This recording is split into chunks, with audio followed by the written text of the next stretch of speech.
अब मैं आपके सामने इस मुशायरे को जीनत बख्शने वाले इस मुशायरे के ऑर्गेनाइजर और इस अल-फलाह चिल्ड्रन एकेडमी के प्रिंसिपल, संस्थापक और बानी आली जनाब मास्टर मोहम्मद तालिब साहब को नशार के साथ आपके रूबरू पेश करने जा रहा हूँ कि यह अलग बात है खामोश खड़े रहते हैं, यह अलग बात है खामोश खड़े रहते हैं। जो हकीकत में बड़े हैं वो बड़े रहते हैं, बेशक जो हकीकत में बड़े हैं वो बड़े रहते हैं।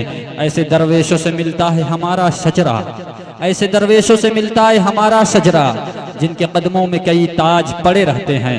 आली जनाब मास्टर मोहम्मद तालिब साहब माइक पे। आइए सर। मुअज्जज शामीन, मेरे प्यारे दोस्तों और नन्हे मुन्ने छात्रों और दूर दराज से आए हुए मेहमान खुसूसी का मैं तहे दिल से शुक्रिया अदा करना चाहता हूं कि उन्होंने इस यौम जमहूरिया के मौके पे आकर अल-फलाह चिल्ड्रन एकेडमी के प्रांगण में हम सभी का हौसला अफजाई किए, हम सभी को आगे बढ़ने का एक मार्ग दिखाए और हमारे हौसलों को चार चांद लगा दिए, पर लगा दिए। मैं उन सभी गार्जियन का, मैं उन सभी दोस्तों का शुक्रिया अदा करना चाहता हूं और साथ साथ में मैं इफ्तिखार अहमद साहब, उजैर अहमद साहब, जाहिद आलम साहब, सरफराज आलम साहब, असमानुद्दीन साहब, हाफिज सैफुर्रहमान साहब, हाफिज इजहार साहब, शाह आलम हिंदुस्तानी साहब और हाफिज मोहम्मद राफे, जो इस मुशायरे के एक बढ़िया फनकार संचालक जो हमारे बीच में हम सभी का हौसला बढ़ा रहे थे और अपने इस फन से हम सभी को सराबोर कर रहे थे। मैं इन सभी का बार बार शुक्रिया अदा करना चाहूंगा और साथ में मैं ये भी कहना चाहूंगा कि ये अल-फलाह स्कूल जिसमें बच्चों का प्रोग्राम हुआ, बच्चे शिरकत किए, अच्छे अच्छे प्रोग्राम थे, अच्छे अच्छे प्रोग्रामों का उन्होंने नुमाइश किया। मैं भी उनका बहुत बड़ा आभारी हूं और यौमे जमहूरिया के मौके पे मैं एक शेर कहना चाहता हूं कि हम पहाड़ों को काट देते हैं, हम पहाड़ों को काट देते हैं, लोग कहते हैं कि हौसला ही नहीं। हम पहाड़ों को काट देते हैं, लोग कहते हैं कि हौसला ही नहीं। बहुत आज यौम जमहूरिया जो हमारा मुल्क 15 अगस्त 1947 को आजाद हुआ और हमें पूर्ण स्वतंत्रता 26 जनवरी 1950 को मिली और हमें आजादी तो मिल गई, लेकिन हमें मुकम्मल आजादी लगता है हमारे देश में हमको नहीं मिली है। सही बात, क्योंकि अंग्रेज तो चले गए। अंग्रेज पहले मैंने अपने बूढ़ों से, अपने बड़ों से सुना है कि ये भारत जो है भारत सोने की चिड़िया कहलाती थी। किस हिसाब से भारत सोने की चिड़िया कहलाती थी? आखिर क्या खूबी थी? पहले हम गांवों में रहते थे तो सोने की चिड़िया कहलाती थी, आज शहरों में है तो क्या हो गया? आज शहरों में हम हैं तो क्या हो गया? हमारे देश में ऐसे ऐसे नेता पैदा हुए, ऐसे ऐसे राजनेता हुए जो सिर्फ इस हिंदुस्तान को लूटने का काम किए और हमारे हिंदुस्तान को लूटकर हमारे हिंदुस्तान को आज सोने की चिड़िया की जगह पे मिट्टी का चिड़िया बना दिए और इतना खोखला कर दिए, इतना खोखला कर दिए। कहीं भी काम कराओ, कहीं भी जाओ, बस भ्रष्टाचार ही भ्रष्टाचार देखने को मिलता है।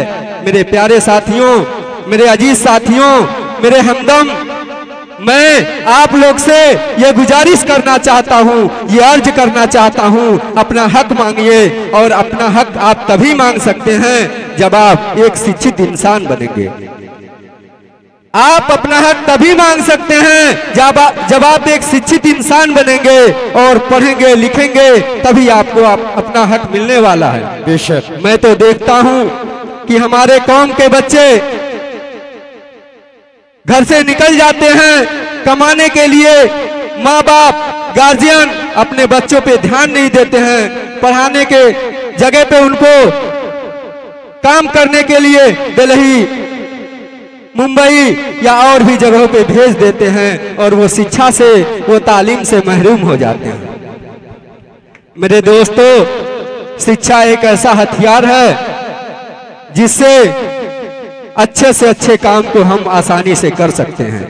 शिक्षा से हमारे अंदर एक ऐसा बेदारी पैदा होगा, हम ऐसे इंसान बनेंगे कि बड़ों का छोटों का लिहाज करेंगे और इस हिंदुस्तान में अपना वाजिब हिस्सा हमको तभी मिलेगा जब हम इस हिंदुस्तान में अपने बच्चों को बढ़ चढ़ के हिस्सा दिलाएंगे एजुकेशन के मामले में, शिक्षा के मामले में।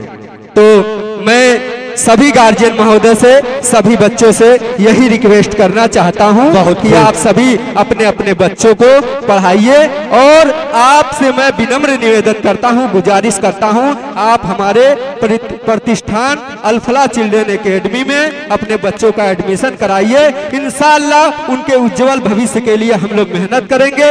हमारे यहाँ बहुत ही अच्छे अच्छे टीचर, अध्यापक, अध्यापिका मौजूद हैं जो बच्चों को अच्छा से अच्छा शिक्षा दे सकती हैं।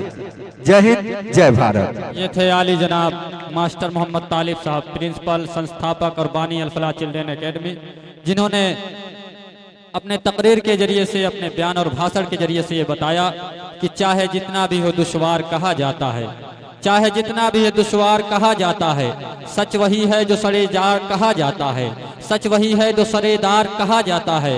ये अलग बात है अब मुझको मेरा हक न मिले। हिंदुस्तान में हमको हमारा हक नहीं दिया जा रहा है, जिसके बारे में उन्होंने कहा कि ये अलग बात है अब मुझको मेरा हक न मिले।